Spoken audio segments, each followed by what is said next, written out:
तच्चमनितम् यन्ति च रमन्ति च तुष्यन्ति च तन्ति रमन्ति च रमन्ति च तेषां सततयुक्तानां तेषां सततयुक्तानां सततयुक्तानाम् भजतां प्रीतिपूर्वकम् भजतां प्रीतिपूर्वकम् प्रीतिपूर्वकम् ददामि बुद्धियोगं तं ददाति योगं बुद्धियोगं तं तम् येन माम् उपायन्ति ते येन मामुपयान्ति ते मुपयन्ति ते तेषाम् एव अनुकम्पा अर्थम् तेषामेवानुकम्पार्थम्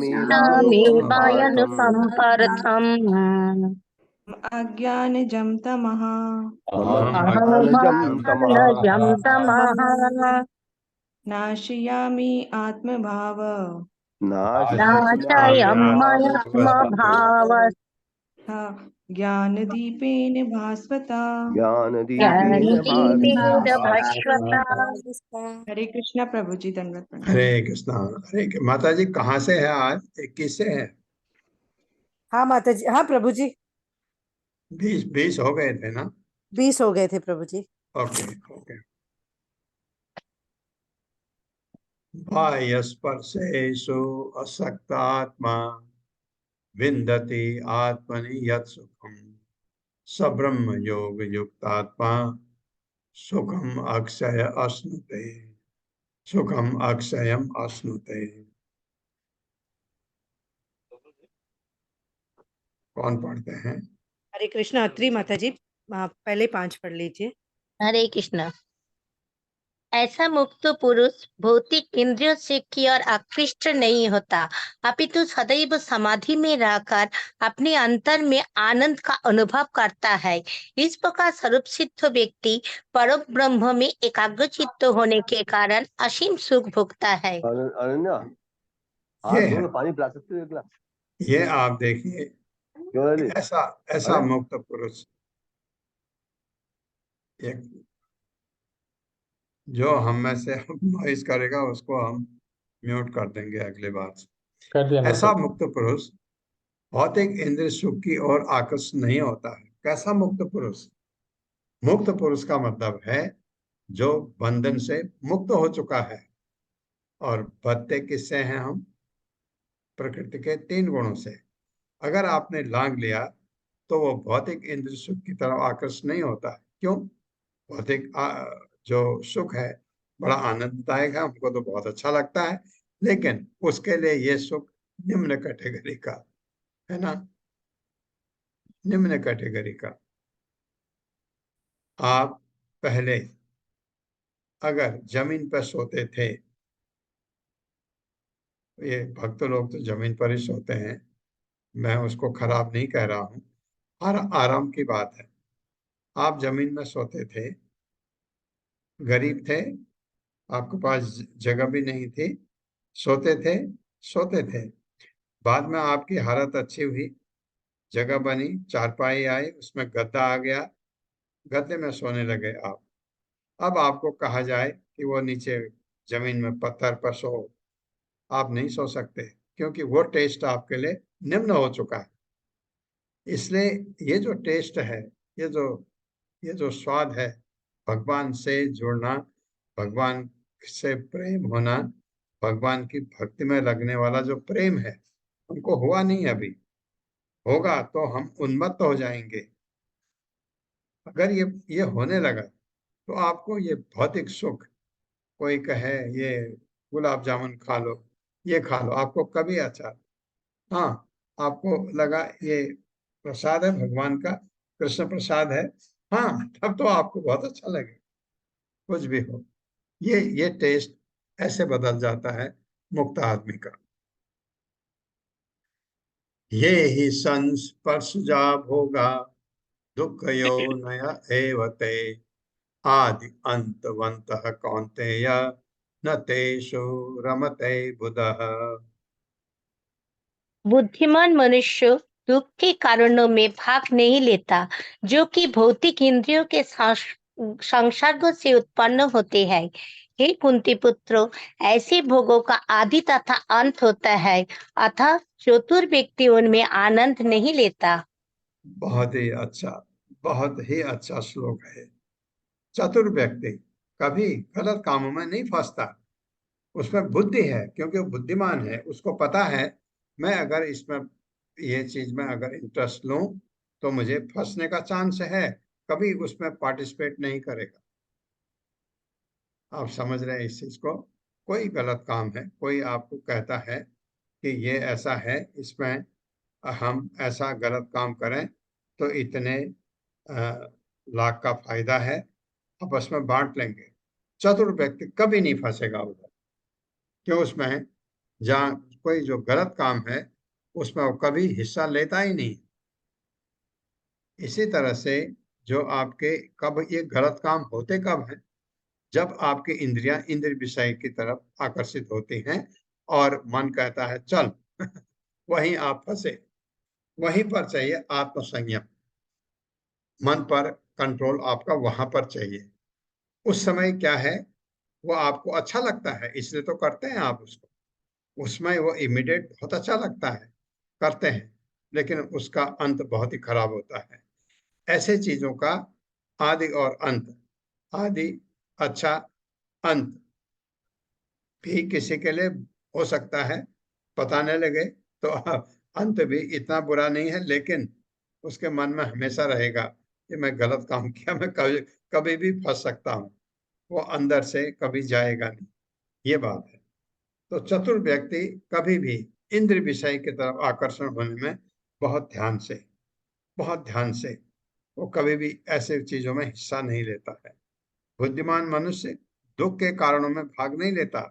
दुख आता कहाँ से है? जब हमारे इंद्र विषय की तरफ आकर्षित होती तो उसमें दुख आता है।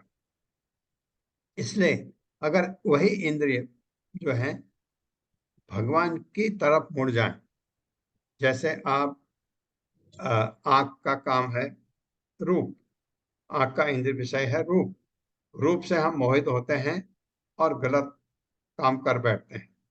और यही आंख है, अगर भगवान के अर्चा विग्रह देख करके खुश होने लगे, जब आंखों को वो स्वाद आ जाएगा, जब आप ऐसा नहीं, आपको अभी नहीं आएगा क्योंकि आप तो बिल्कुल भौतिक हैं।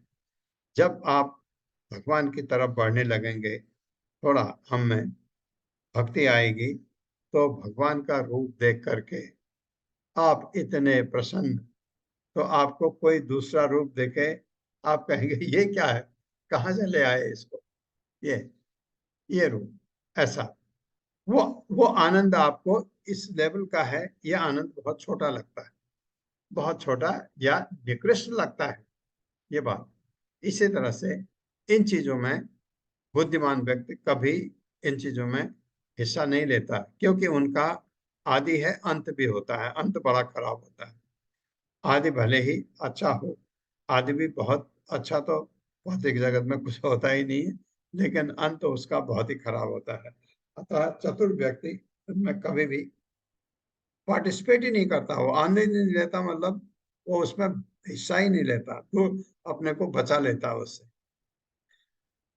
शक्नोति इह एव यह सोढुम् प्राक् शरीर विमोक्षणा क्राम क्रोध उद्भवम वेगम स युक्तः स सुखी नरः।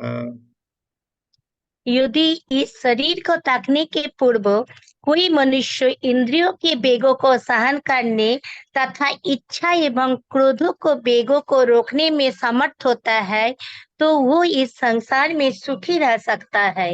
हाँ, अगर आपने भौतिक जगत में ही रहना है,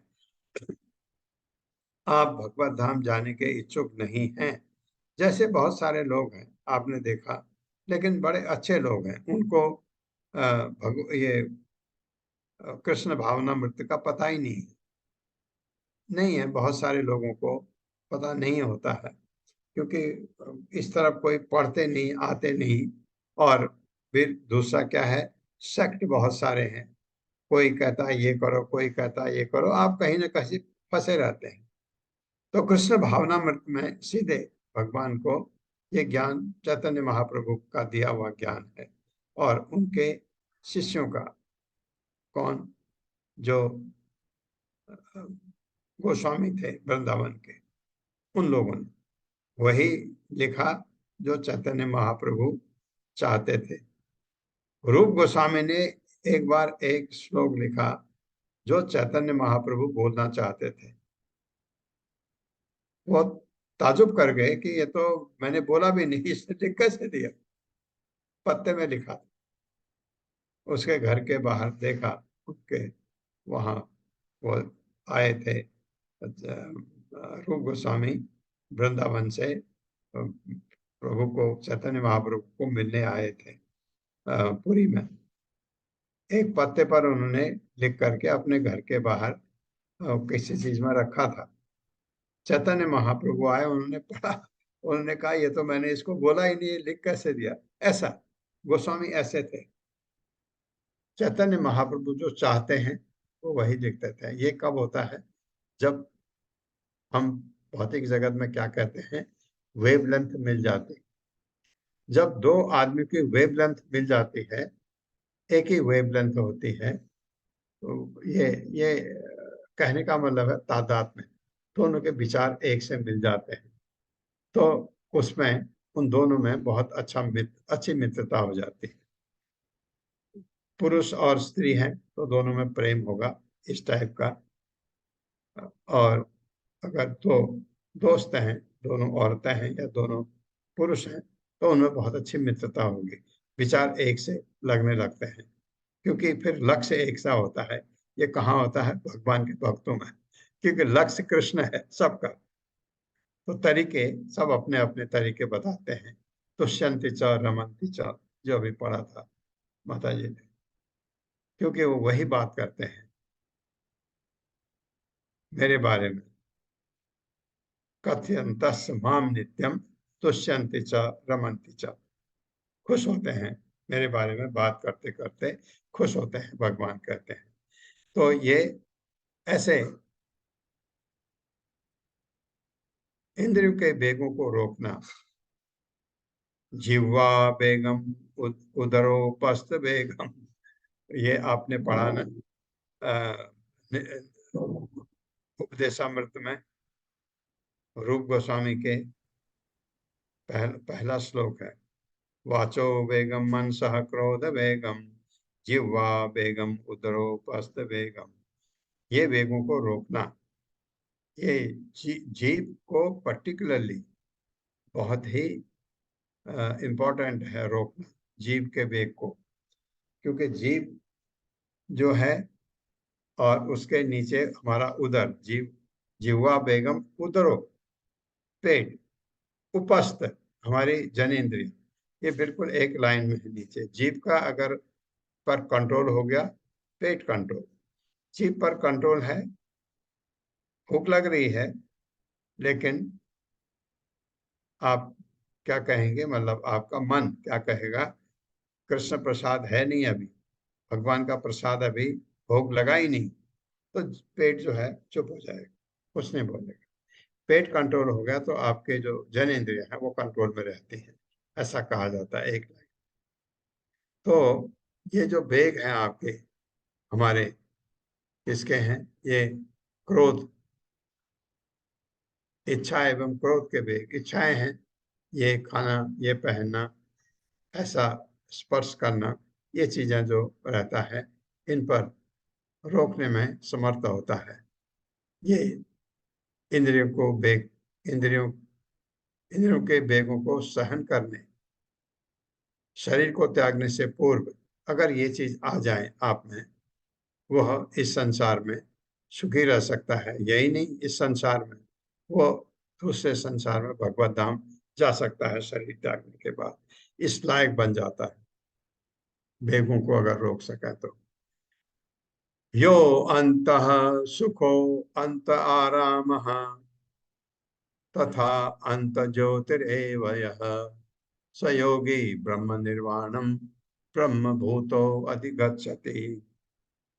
जो अंतःकरण में सुख का अनुभव करता है, जो कर्मठ है और अंतःकरण में ही रमन करता है तथा जिसका लक्ष्य अंतर्मुखी होता है, वो सचमुच पूर्ण योगी है। वो परब्रह्म में मुक्ति पाता है और अंततो गत्वा ब्रह्म को प्राप्त होता है।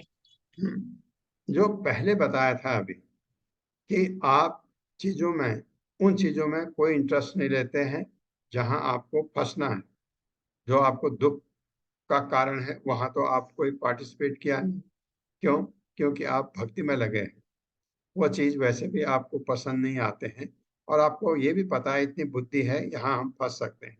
उसके बाद आपके जो ये इंद्रियों के वेग हैं, ये आपके बिल्कुल नियंत्रण में।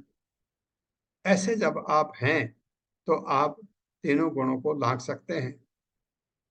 अंतःकरण में ऐसा व्यक्ति सुख का अनुभव करता है जो कर्मठ है, अंतःकरण में ही रमण करता है तथा जिसका लक्ष्य अंतर्मुखी होता है, वो सचमुच पूर्ण योगी है।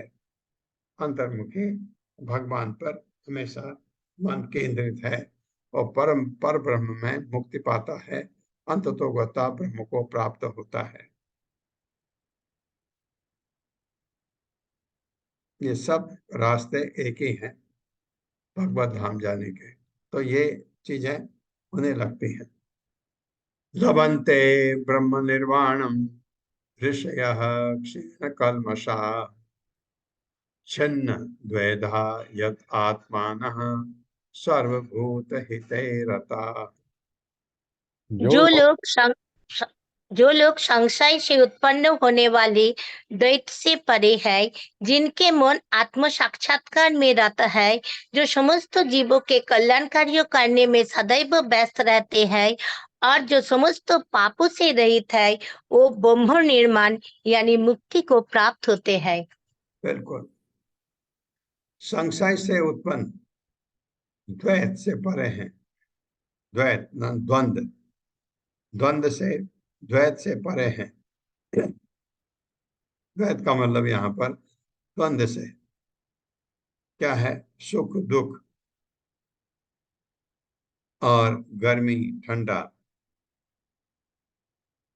ये चीजें जो होते हैं उनसे परे है, क्योंकि उनसे अब उसको फर्क नहीं पड़ता है। ये गर्मी हो ठंडा हो, बहुत ठंडा हो बहुत गर्मी हो, उसको परेशान नहीं करते। क्यों? क्योंकि वो रम चुका है भगवत भक्ति में। गर्मी है, ऐसे कपड़े पहनेगा जिससे पसीना कम हो, जाड़े, लेकिन परेशान नहीं होता। वो इस चीज को सहन करने, और भगवान ने अर्जुन को कहा ये चीजें आती जाती हैं ऋतुओं की तरह से, इसको सहन करना सीखो। तो वो सह लेता है उनको, रोता नहीं है, हाय गर्मी हाय गर्मी, हाय ठंडा हाय ठंडा, नहीं, उसको सहन कर लेता है। समभाव आने लगता है उसमें। जिसके मन आत्म साक्षात्कार में रत है, मन उसका इंद्रिय विषयों की तरफ, इंद्रियों को नहीं जाने के देता ही नहीं, सब भगवान की तरफ मोड़ दिया है। आत्म साक्षात्कार में रत है। भगवान क्या है, मैं कौन हूँ, क्या संबंध है मेरा भगवान से, ये समझ चुका है। समस्त जीवों के कल्याण कार्य में सदा व्यस्त रहता है। ये आप कहेंगे अगर लोगों का कल्याण कार्य क्या है, यही उनको भी भगवान की भक्ति में लाना, उनको भी कहना जो सुख आप पा रहे हो, उनको भी कहना कि ऐसा करो आप सुखी हो जाओगे, चिंता मत करो। उनको भी ज्ञान देना, भगवान के जो उपदेश हैं उनको ध्यान देना, ये कल्याणकारी काम है लोगों के लिए।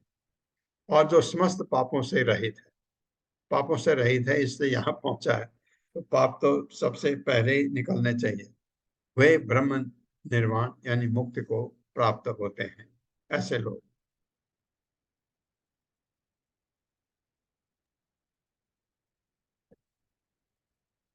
काम क्रोध विमुक्तात्मा यतीनाम यत चेतसाम अभितो ब्रह्म निर्वाणम वर्तते विदितात्मनाम। हरे कृष्णा संदीप प्रभु जी, नेक्स्ट 4 पढ़ लीजिए। हरे कृष्णा प्रभु जी, धन्यवाद प्रणाम। जो क्रोध तथा समस्त भौतिक इच्छाओं से रहित है, जो स्वरूप सिद्ध आत्म संयमी है, जो संसिद्धि के लिए निरंतर प्रयास करते हैं, उनकी मुक्ति निकट भविष्य में सुनिश्चित है। हाँ, ये चीज क्रोध तथा समस्त भौतिक इच्छाओं से रहित हैं। अगर भौतिक इच्छाएं नहीं है तो क्रोध होने का तो सवाल ही नहीं होता। क्रोध तभी होता है जब हमारी इच्छाएं रुकती हैं। आप चाहते ना ऐसा हो, ये इच्छा है आपकी, और आपने देखा नहीं हुआ है, आपको एकदम गुस्सा आता है। आप कहते हैं ये ऐसा क्यों नहीं हुआ, ये और इच्छाओं से रहित है, इच्छाएं हैं ही नहीं। ये सबसे बड़ी अच्छी बात है। अभी जब हमारे भौतिक जगत में आप होते हैं ना इच्छा, आज संडे है, आज ऐसा खाना बनाएंगे, आज ऐसे कपड़े पहनेंगे, आज ऐसी जगह देखने जाएंगे, दिन में खाना लेके जाएंगे, ये सोचते हैं आप पिकनिक। लेकिन जो भक्ति में रत है उनकी ये इच्छाएं खत्म। इन इच्छाओं में सुख है ही नहीं, इन इच्छाओं में दुख है। लगेगा सुख थोड़ी देर, पीछे उसके दुख हमेशा लगा रहता है।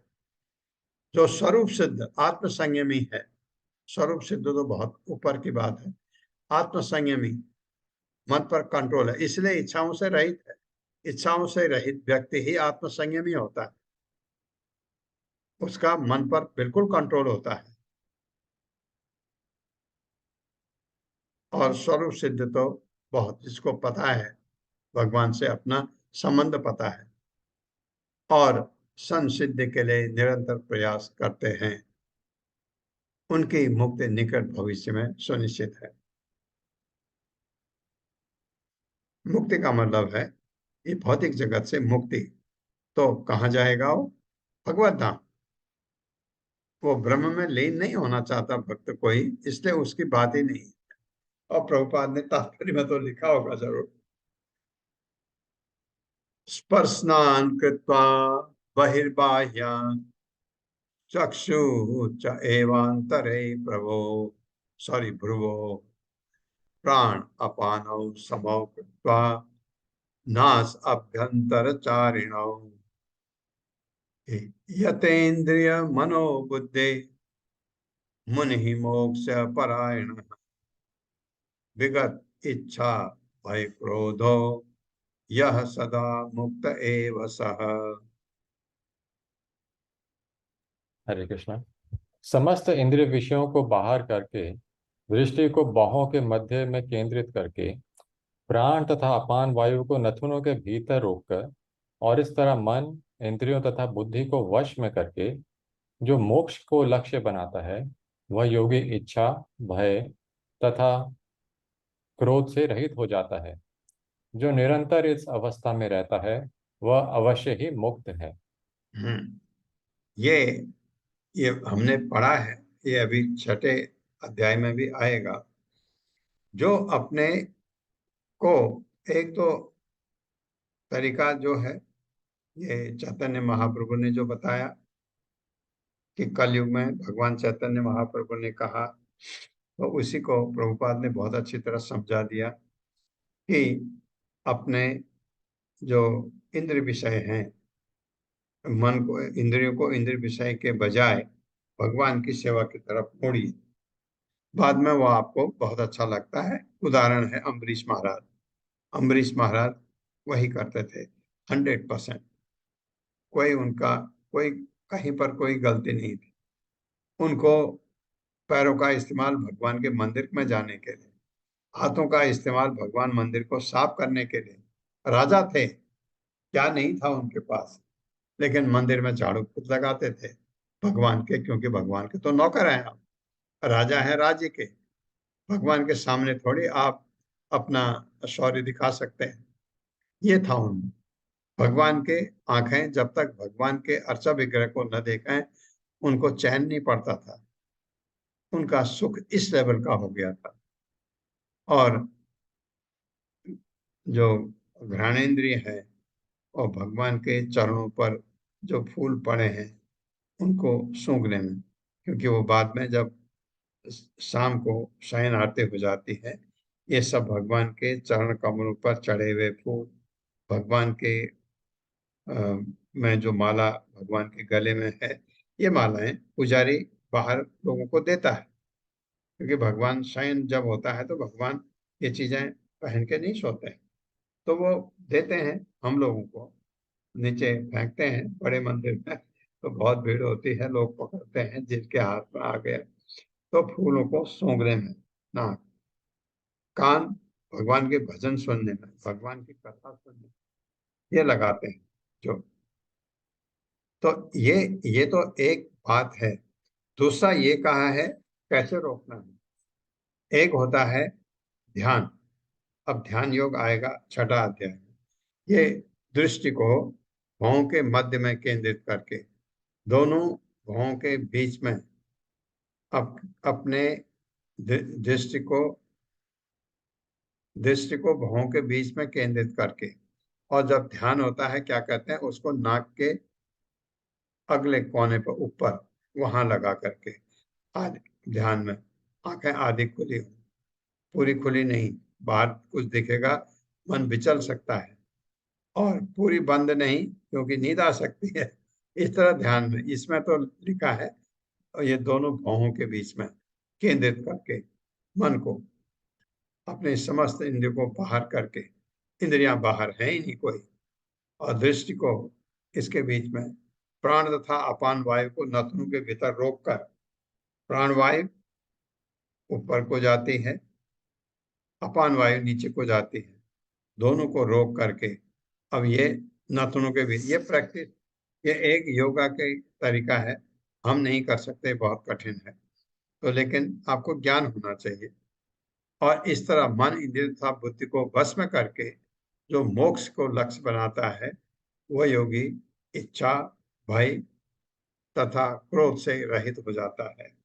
ये एक तरीका है। और दूसरा तरीका है आप भक्ति करके, जो निरंतर इस अवस्था में रहता है वो अवश्य ही मुक्त है, यहाँ रखते हुए भी मुक्त है। भोक्ताराम यज्ञ तपसाम सर्वलोक महेश्वरम सुहृदम सर्वभूतानां ज्ञात्वा मां शांतिमृच्छति। हरे कृष्णा। मुझे समस्त यज्ञों तथा तपस्याओं का परम भोक्ता, समस्त लोकों तथा देवताओं का परमेश्वर एवं समस्त जीवों का उपकारी एवं हितैषी जानकर मेरे भावना अमृत से पूर्ण पुरुष भौतिक दुखों से शांति लाभ करता है। प्रभु जी ये तात्पर्य भी पढ़ दीजिए। हाँ, अभी एक मिनट जरा इसको मैं बोलूं। मुझे समस्त, हाँ इसमें वैसे तात्पर्य में प्रभुपाद इसको समझाएंगे। तो ये श्लोक काफी कोट होता है, भोक्ता राम यज्ञ तपसाम, भगवान है एक्चुअली सब चीज भोक्ता। हम सोचते हैं हम भोक्ता है, नहीं, भगवान है भोक्ता। भोक्ता राम यज्ञ तपसाम सर्वलोक महेश्वरम, भगवान भोक्ता है ये आपको जानना है, और सारे लोक के वो परमेश्वर हैं ये जानना है। ये जब आपको समझ आ जाए, सुहृद सर्वभूतानां, और भगवान सबके हितैषी हैं, ये अगर आपके समझ आ जाए तो क्या भगवान क्या कह रहे हैं कि ऐसा पुरुष जो ये समझ आता है वो भौतिक दुखों से शांति लाभ करता है, उसको दुख नहीं होता है, वो शांत रहता है। शांत रहने का मतलब शांति लाभ। शांति के बाद आपको क्या मिलता है अगर आप शांत है? आनंद। ये कौन सा आनंद है? आध्यात्मिक आनंद। तात्पर्य पढ़िए प्रभु। तात्पर्य श्रीला प्रभुपाद के द्वारा। श्रीला प्रभुपाद। माया के वशीभूत सारे बद्ध जीव इस संसार में शांति प्राप्त करने के लिए उत्सुक रहते हैं, किंतु भगवत गीता के इस अंश में वर्णित शांति के सूत्र को वे नहीं जानते। शांति का सबसे बड़ा सूत्र यही है कि भगवान कृष्ण समस्त मानवीय कर्मों के भोक्ता हैं। मनुष्य को चाहिए कि प्रत्येक वस्तु भगवान की दिव्य सेवा में अर्पित कर दें, क्योंकि वे ही समस्त लोकों तथा उनमें रहने वाले देवताओं के स्वामी हैं। उनसे बड़ा कोई नहीं है। वे बड़े से बड़े देवता शिव तथा ब्रह्मा से भी महान हैं।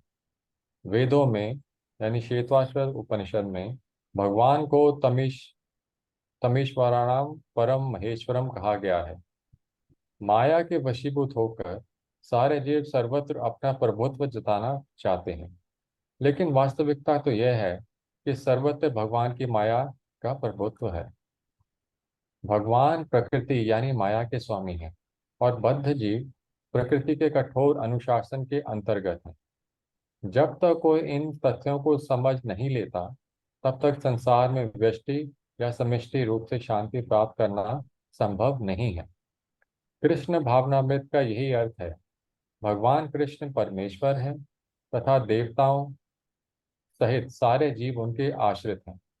पूर्ण कृष्ण भावनामृत में रहकर ही पूर्ण शांति प्राप्त की जा सकती है। यह 5वां अध्याय कृष्ण भावनामृत की, जिसे सामान्यतः कर्म योग कहते हैं, व्यवहारिक व्याख्या है। यहाँ पर इस प्रश्न का उत्तर दिया गया है कि कर्म योग से मुक्ति किस तरह प्राप्त होती है।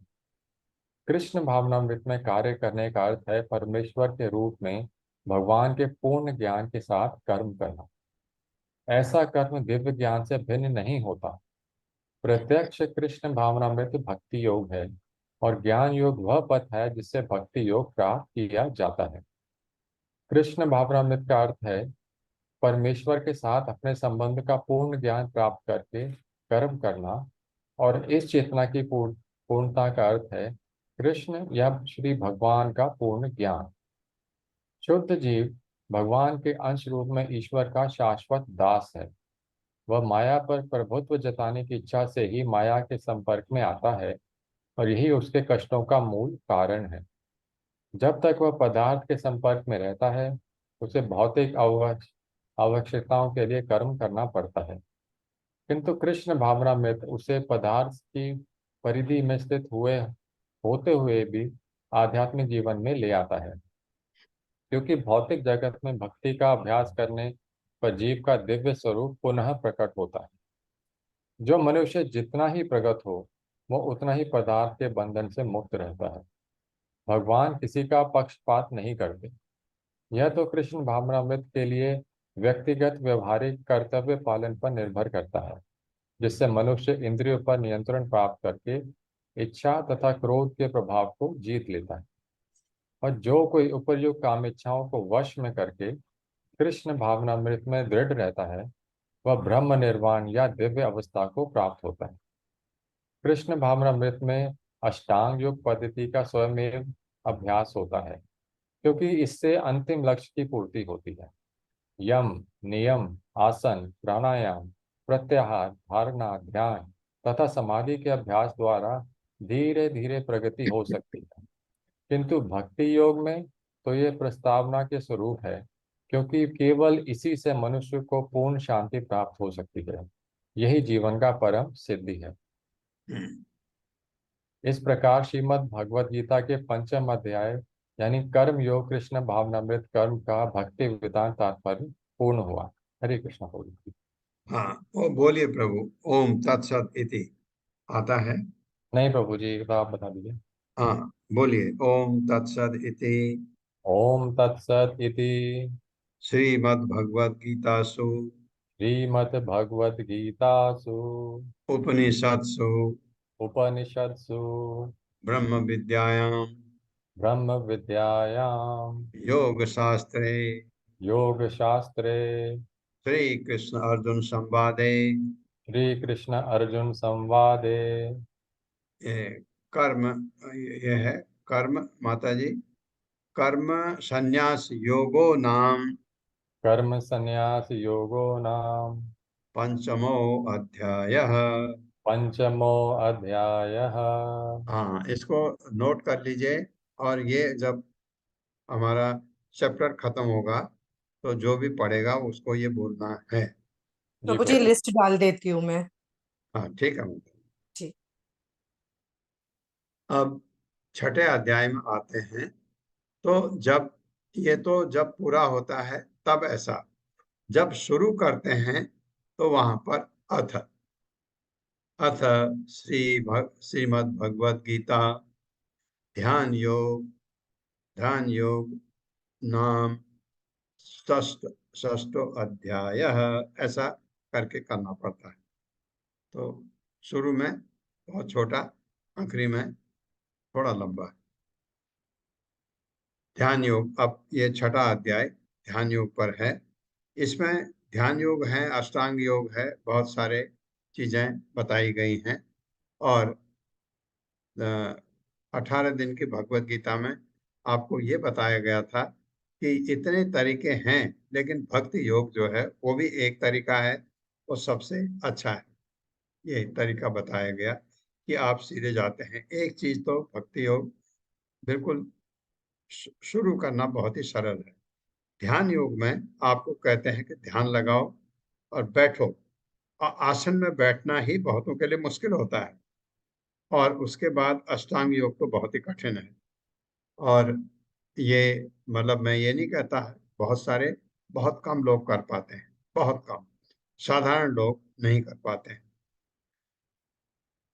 श्री भगवान उवाच अनाश्रितः कर्म फलम कार्यम कर्म करोति यः स सन्यासी च योगी च न निरग्निर् न चाक्रियः। कौन हरे पढ़ेगा? कृष्ण। हरे कृष्णा। सुमन अग्रवाल माता जी। हरे कृष्ण। सुमन अग्रवाल माता जी।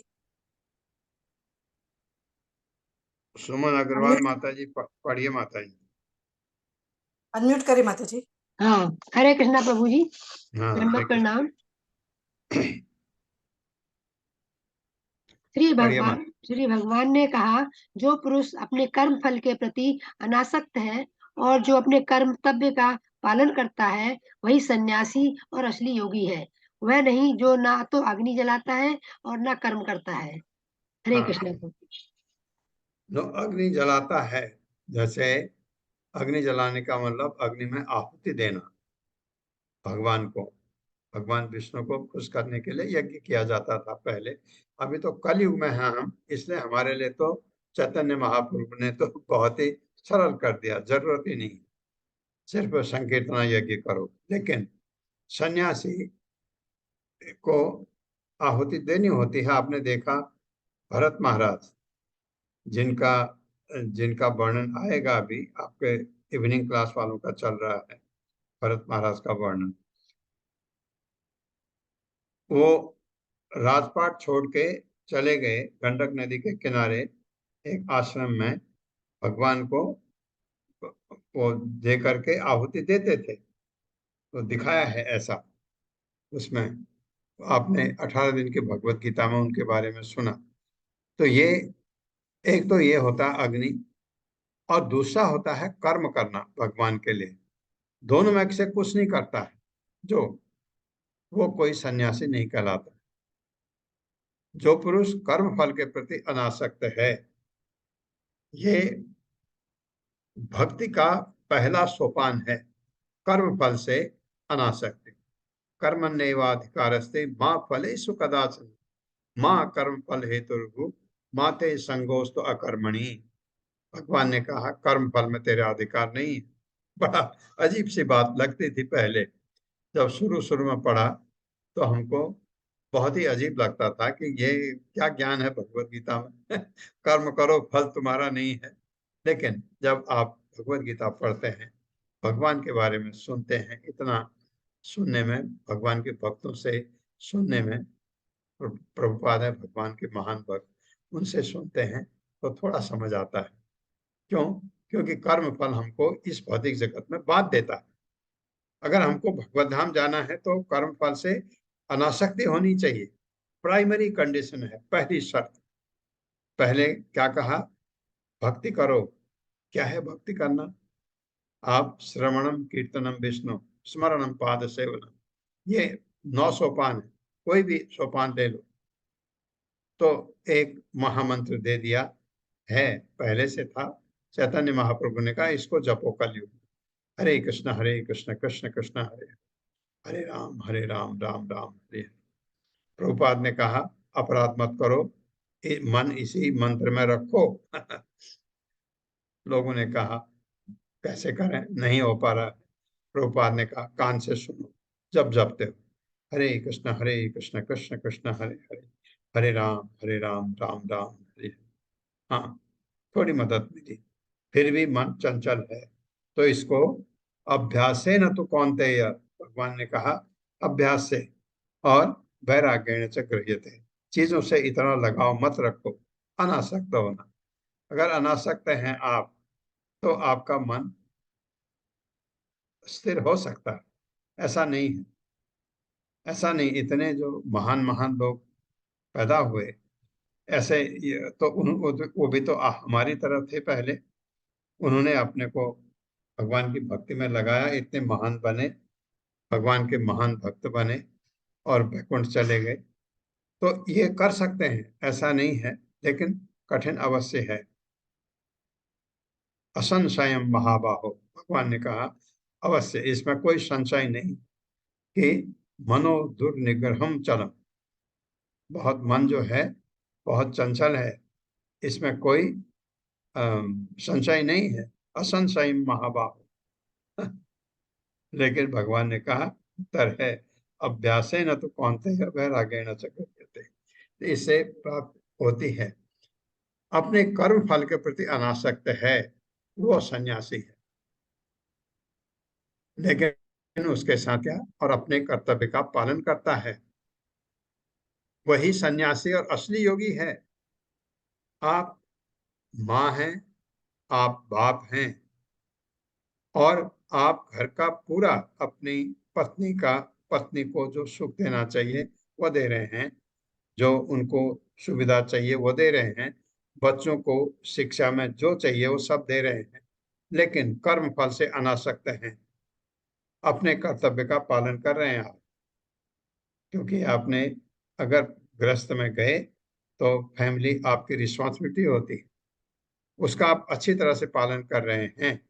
लेकिन लेकिन आप आसक्ति कहाँ है, भगवान से।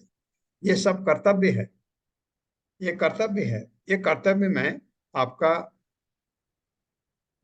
थोड़ा सा अटैचमेंट भी होगा, ज्यादा नहीं होना चाहिए। ज्यादा अटैचमेंट, ये मेरा बेटा मेरा बेटा मेरा बेटा मेरा बेटा, हम सोचते हैं ना ऐसा, नहीं, इसके जगह ये क्यों नहीं सोचे भगवान का बेटा है, ये ज्यादा अच्छा है। भगवान का बेटा है इसलिए मुझे इसको मदद करना है, ऐसा सोच सोच की बात है। क्योंकि मेरा अटैचमेंट भगवान से है, ये इसका पालन पोषण एजुकेशन मेरा कर्तव्य है, क्योंकि मैं इसका बाप हूं, ये कर्तव्य है। मैं इस औरत का पति हूं, इसके प्रति मेरा ये कर्तव्य है, ये सोचिए। और प्रेम, जो झूठा प्रेम आप दिखाते हैं वो बजाय उसके अच्छा प्रेम भगवान से करिए। तो ये सुनने में बहुत गलत लगता है, ये वास्तविक है। तो ये सन्यासी कहलाता है। अगर आप अनासक्त हैं कर्म फल से तो आप सन्यासी हैं, कर्तव्य का पालन कर रहे हैं। तो ये बड़ा अच्छा लिखा है। तो काम करना कर्तव्य समझ के वो बहुत अच्छी बात है। यम संन्यासम इति प्राहु या प्राहुर योगम तम विद्धि पांडव, नहीं असन्यस्त संकल्पो योगी भवति कंचन। हे पांडुपुत्र, जिसे संन्यास कहते हैं उसे ही तुम योग अर्थात परम ब्रह्म से युक्त होना जानो, क्योंकि इंद्रिय तृप्ति के लिए इच्छा को त्यागे बिना कोई कभी योगी नहीं हो सकता। हाँ, बहुत ही बढ़िया, इतना अच्छा लिखा है। इंद्र तृप्ति के लिए इच्छा को त्यागे बिना, क्योंकि अगर इंद्रियों की तृप्ति में आप लगे हैं, इंद्र की तृप्ति कब होती है, जब इंद्र विषय मिलता है। और पहले हमने पहले अध्याय में पढ़ा था, जो चतुर बुद्धिमान व्यक्ति है अपने को बचा लेता है इनसे। इंद्र तृप्ति के विषय से बचना है हमने किसी भी तरह। इंद्र को इंद्र विषय से डिटैच करना है और इंद्रियों को मोड़ना है भगवान की तरफ। तो परब्रह्म से जानो, क्योंकि इंद्र तृप्ति के लिए इच्छा को त्यागे बिना कोई योगी हो ही नहीं सकता, भक्ति कर ही नहीं सकते हैं। अगर आप भक्ति में, भक्ति तो कर सकते हैं, शुरुआत कर सकते हैं, क्योंकि हम तो पूरे के पूरे 100% गंदगी से भरे पड़े हैं। ये इंद्र तृप्ति गंदगी है हम हमारे अंदर, ये इच्छाएं हमारे अंदर, क्रोध, फिर ये इच्छाएं पूरी नहीं होती। काम क्रोध मोह लोभ मोह मद मत्सर्य, ये जो हमारे में भौतिक कलमश है, ये साफ होना चाहिए। तो ये जब आप संन्यास की बात करते हैं आप, तो आपका कर्म फल से अगर अनासक्ति है, आपके लिए ये चीज दिक्कत नहीं रह जाती। कर्म फल से अनासक्ति हो गई तो फिर इंद्र तृप्ति का सवाल नहीं होता, फिर तो आपको इंद्र तृप्ति की इच्छा होती ही नहीं है। अगर आप फल से आपकी आसक्ति छूट गई तो कोई कभी योगी नहीं बन सकता, जबकि इंद्र तृप्ति के लिए यह त्याग करना ही पड़ता है आपको, तब आप आगे बढ़ते हैं। तब आपको यह आता है कर्म फल नहीं चाहिए मुझे, अच्छा नहीं चाहिए, बुरा बिल्कुल नहीं, कुछ नहीं चाहिए। हाँ, आपको फल मिल गया, आपने किया, कर्म किया और फल मिल गया। जैसे आपने बहुत मदद की, आपके बेटे की, बेटी की मदद की, काफी मदद की उनके पढ़ाई में, जो भी कोई कंपटीशन में पार्टिसिपेट करें, बहुत मदद की, वो सक्सेसफुल हो गए। आप उसमें फल मिला आपको, आप उसको स्वीकार करते हैं, ले लेते हैं।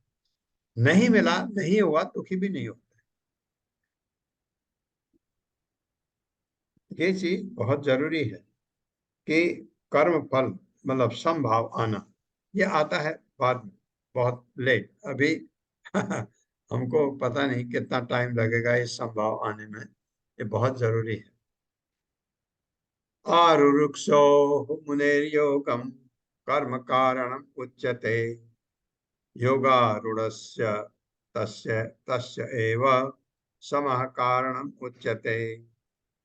अष्टांग योग के नव साधक के लिए कर्म साधन कहलाता है और योग सिद्धि पुरुष के लिए समस्त भौतिक कार्यकलापों का परित्याग ही साधन कहा जाता है। योग सिद्ध पुरुष के लिए समस्त भौतिक कार्यकलापों का परित्याग, एक्चुअली भौतिक कार्यकलापों का परित्याग भौतिक जगत में संभव नहीं हो पाता। तो क्या करना है? भौतिक कार्यकलाप किए लेकिन फल से अनासक्त हो गए, तो एक ही बात है, वो त्याग हो गया। अगर आप कर्म फल को, बहुत सारे काम आपको करने पड़ते हैं, काम किए लेकिन आपको उस फल से आसक्ति नहीं है, तो आपका काम बन गया, परित्यागी हो गया समझिए। अष्टांग योग के नव साधक के लिए कर्म साधन कहलाता है। अष्टांग योग का वर्णन आएगा अभी, उसमें बहुत सारे कर्म आपको करने पड़ते हैं, वो साधन है। आपको यम नियम प्राणायाम इसके बारे में पढ़ेंगे आगे, वो आएगा। और भौतिक कार्यकलापों का परित्याग साधन कहा जाता है, क्योंकि वो छोड़ना है आपको। भौतिक कार्यकलाप अष्टांग योग में छोड़ने पड़ते हैं, क्योंकि आप आसन लगा के बैठते हैं तो भौतिक कार्यकलाप तो कर नहीं सकते हैं, उसके लिए है। लेकिन हम अष्टांग योग नहीं करते हैं, हमारे लिए तो फल की अनासक्ति जो है वही साधन हो गया। चौथा श्लोक, यदा हि न इंद्रिय अर्थेषु न कर्मसु अनुसज्जते सर्व संकल्प संन्यासी योगारूढ़ तद उच्यते। जब कोई पुरुष समस्त भौतिक इच्छाओं का त्याग करके ना तो इंद्रिय तृप्ति के लिए कार्य करता है और न सकाम कर्मों में प्रवृत्त होता है, तो वह योगारूढ़ कहलाता है। एक बात समझ लीजिए, अगर सकाम कर्म आप नहीं करते तो आपका कर्म फल से कोई मतलब ही नहीं।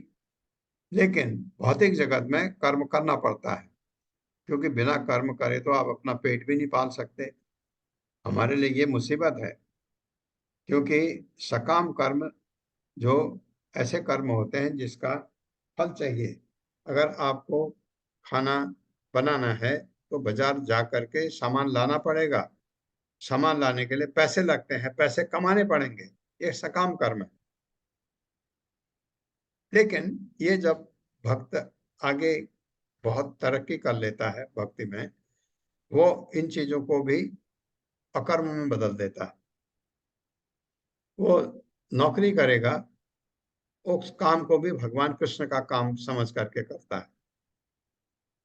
वो बहुत बुद्धि चाहिए उसमें।